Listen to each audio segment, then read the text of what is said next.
नफरत है मुझे आपसे, आपको माँ कहते हुए भी मुझे शर्म आती है। ना ही आप अच्छी पत्नी थी, ना बहू, और माँ तो आप कभी बन ही नहीं पाई। आपकी वजह से ही पापा घुट घुट कर मर गए। आप हत्यारिन हैं मेरे पापा की।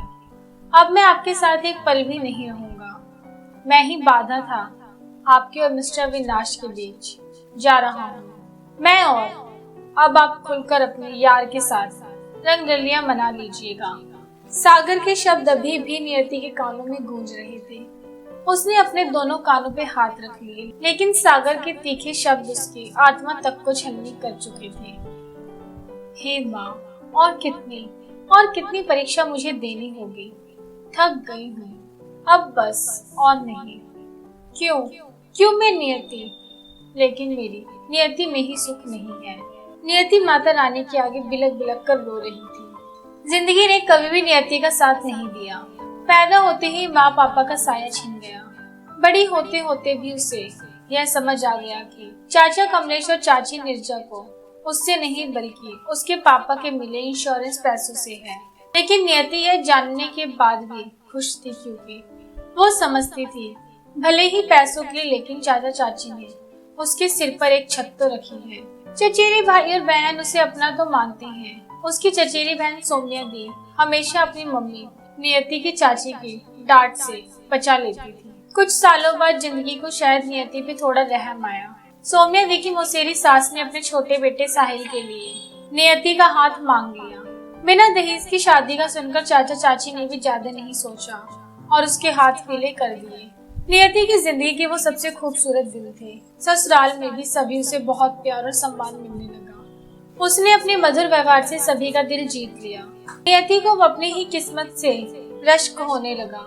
देखते देखते शादी को 2 साल बीत गए। घर में सभी की नजरों में अब बस एक ही सवाल होता, खुशखबरी कब सुना रही। इस सवाल का जवाब नियति के पास भी नहीं था, क्योंकि जब भी साहिल से बच्चे की बात करती तो पता नहीं क्यों साहिल का व्यवहार थोड़ा अजीब हो जाता, और वो नियति से सिर्फ यही कहता, मेरी सैलरी अभी उतनी नहीं है कि मैं बच्चे के बारे में सोचूं। तब नियति बस यही कहती, आपकी सैलरी कम भी नहीं है कि हम एक बच्चे की जिम्मेदारी ना उठा सके। लेकिन साहिल बच्चे के लिए बिल्कुल तैयार नहीं होता। साहिल अपने ऑफिस टूर के लिए हमेशा पुणे की ब्रांच जाते रहते थे। इस बार भी गए और जाने के 2 दिन बाद ही साहिल का फोन आया कि उसका एक्सीडेंट हो गया है, तुम तुरंत पुणे आ जाओ, लेकिन घर में किसी को मेरी स्थिति के बारे में मत बताना, और यह भी कि तुम मेरे पास आ रही हो। नियति ने ससुराल में बहाना बनाया कि उसकी सहेली का एक्सीडेंट हो गया है और वो जल्दी ही आ जाएगी। नियति जब साहिल के बताए अस्पताल पहुंची तो डॉक्टर ने बताया कि उनके एक्सीडेंट के समय साहिल के साथ उनकी पत्नी और 3 साल का बेटा भी था। नियति को पहले विश्वास ही नहीं हुआ। उसने डॉक्टर से कहा, डॉक्टर शायद आपको गलतफहमी हो गई है। साहिल की पत्नी मैं हूँ और मैं जिंदा आपके सामने खड़ी हूँ, और मेरी शादी को भी सिर्फ 2 साल हुए हैं, तो 3 साल का बच्चा कहाँ से आएगा? आप किसी और साहिल की बात कर रहे हैं। तब उस डॉक्टर ने बताया कि साहिल ने आप सभी से अपना यह सच छुपा रखा होगा। चलिए पहले आप साहिल से मिल लीजिए। नियति साहिल के पास पहुंची और उसने जब डॉक्टर वाली बात बताई तो साहिल उससे नजरें नहीं मिला पाया। तब साहिल ने उसे असलियत से रूबरू कराया। मेरी पहली पत्नी धरा उसके ऑफिस के पुणे ब्रांच में काम करती थी। कब दोनों के दिल में एक दूसरे के लिए प्यार की भावना जाग उठी, उन्हें भी पता नहीं चला। और एक दिन ऑफिस की पार्टी में दोनों ने बहुत ही शराब पी ली और उस रात को वो हुआ जो नहीं होना चाहिए था। सुबह जब नशा उतरा तो दोनों को ही एहसास हुआ कि नशे में उन्होंने सीमा लांघ दी है। साहिल ने आश्वासन दिया कि वो जल्दी ही घर वालों को मनाकर उससे शादी कर लेगा। साहिल ने घर पर सभी को बताया, लेकिन दादी और माता पिताजी के लिए उनके धर्म और संस्कार सबसे ऊपर है। माँ पिताजी ने मना कर दिया और सख्त ताकीद कर दिया कि अगर उसने धरा से शादी की तो वो उन लोगों का मरा मुंह देखेगा। साहिल ने मजबूर होकर अपने माता पिताजी की बात मान ली, लेकिन उस एक रात की गलती का नतीजा भी आ गया और धरा प्रेग्नेंट हो गई। तब साहिल ने धरा से मंदिर में ही शादी कर ली और अपनी शादी और बेटे के बारे में उसने किसी को कुछ नहीं बताया। इस बात को लगभग 1 साल बीत जाने के बाद साहिल के माँ पिताजी ने फिर मरने की धमकी देकर नियति से उसकी शादी करा दी। फिर वो दोहरी जिंदगी जीने लगा। कई बार चाहा कि तुम्हें सच बता दूं, लेकिन हिम्मत ही नहीं कर पाया। कल सागर का जन्मदिन था, इसलिए ये पुणे आ गया था। शाम को होटल से निकलते समय एक्सीडेंट हो गया, धरा नहीं रही।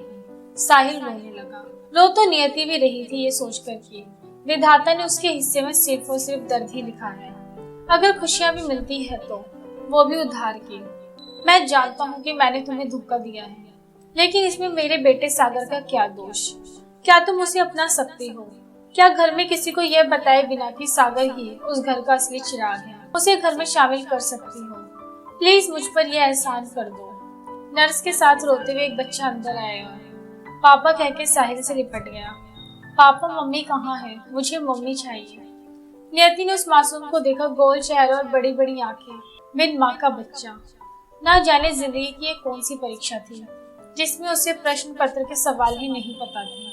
साहिल को जानती थी या शायद जान ही नहीं पाई। 2 साल साथ में रहने पे वो जान ही नहीं पाई कि उसका वजूद साहिल की जिंदगी में दूसरी पत्नी का है। साहिल को नियति के बच्चे की जिम्मेदारी नहीं उठानी थी, क्योंकि वो पहले से ही अपने और धरा के बेटे सागर की जिम्मेदारी उठा रहा था। क्या आप मुझे एक बात का जवाब दे सकते हैं? आपने मुझे क्यों धोखा दिया? अगर आप सच में धरा से प्यार करते तो मुझसे संबंध नहीं बनाते।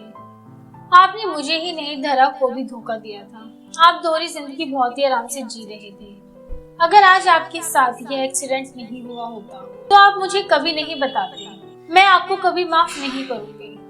नियति ने साहिल की तरफ गुस्से से देखते हुए कहा, जानता हूँ मैंने बहुत बड़ा पाप किया है, लेकिन मैं मजबूर था। मैंने माँ को धरा के बारे में बताया था, लेकिन उन्होंने साफ मना कर दिया कि धर्म, जाति और कुल से अलग वो किसी भी लड़की को अपने घर की बहू नहीं बनाएंगे। माँ ने यह कसम ले ली कि मैं तुम्हें धरा के विषय में कुछ नहीं बताऊंगा। वहाँ मौन की परत बहुत देर तक छाई रही। आज नियति की एक बार फिर परीक्षा थी। कुछ ही दिनों में साहिल हॉस्पिटल से डिस्चार्ज होकर नियति के साथ पुणे से वापस घर आ गए और साथ में आया छोटा सागर भी। नियति ने सभी को यही बताया कि एक एक्सीडेंट में सागर की मम्मी का देहांत हो चुका है। सागर उसकी सहेली का बेटा है। उसके घर में कोई नहीं था जो सागर की जिम्मेदारी ले, इसलिए वो उसे अपने घर ले आई और हो सका तो वो और साहिल उसे गोद लेना चाहते हैं। घर में सभी ने इसका विरोध किया, लेकिन जब नियति ने यह कहा, माँ जी आपको अपने खानदान का वंश चाहिए और मैं आपको ये सुख नहीं दे सकती क्योंकि मैं बांझ हूँ। नियति की बात सुनकर साहिल अपनी ही नजरों से गिर गया, लेकिन फिर भी हिम्मत नहीं हुई कि घर वालों को सच बता दे। पहले सभी ने नानुकुर किया, लेकिन जल्दी ही अपनी मासूम शरारतों से सागर ने सबका दिल जीत लिया। नियति ममता की परीक्षा जीत गई, लेकिन साहिल अपराध बोझ के बोझ तले खुद को दबा हुआ महसूस कर रहा था। साहिल की माँ सागर को जब भी देखती उन्हें साहिल के बचपन की शैतानियां याद आती। एक दिन बातों ही बातों में सासू जी ने नियति से सागर की माँ का नाम पूछ लिया। अचानक पूछे सवाल का जवाब हमेशा सही ही निकलता है। नियति के मुंह से धरा का नाम सुनते ही उनके सामने सब सच आ गया।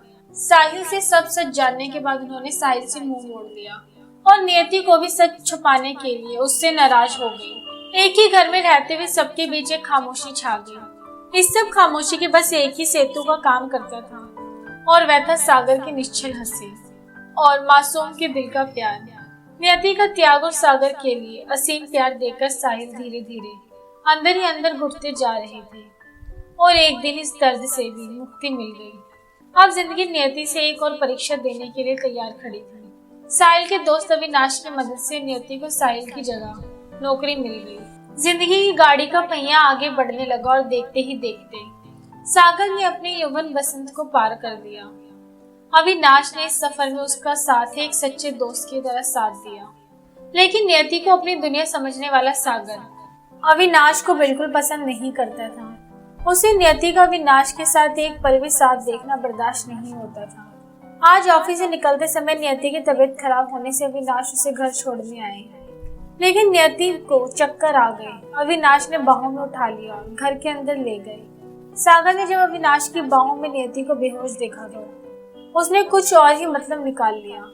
अविनाश के जाने के बाद नियति को जब होश आया तो सागर ने बिना सच जाने नियति को उसकी जिंदगी सबसे बड़ी परीक्षा में उसके चरित्र विषय में 0 नंबर देकर फेल कर दिया। सागर, मुझे तुमसे कुछ बात करनी है। तुम्हारी हिम्मत कैसी हुई मेरी बहू के चरित्र पर लांछन लगाने की? अगर आज इस दुनिया में सबसे पाकीजा कोई है तो वो सिर्फ और सिर्फ नियति है। दादी माँ, आप नहीं जानती कि मम्मी और अविनाश अंकल चुप, एकदम चुप। आखिर धरा का खून उबाल ले ही लिया। मम्मी और किसकी?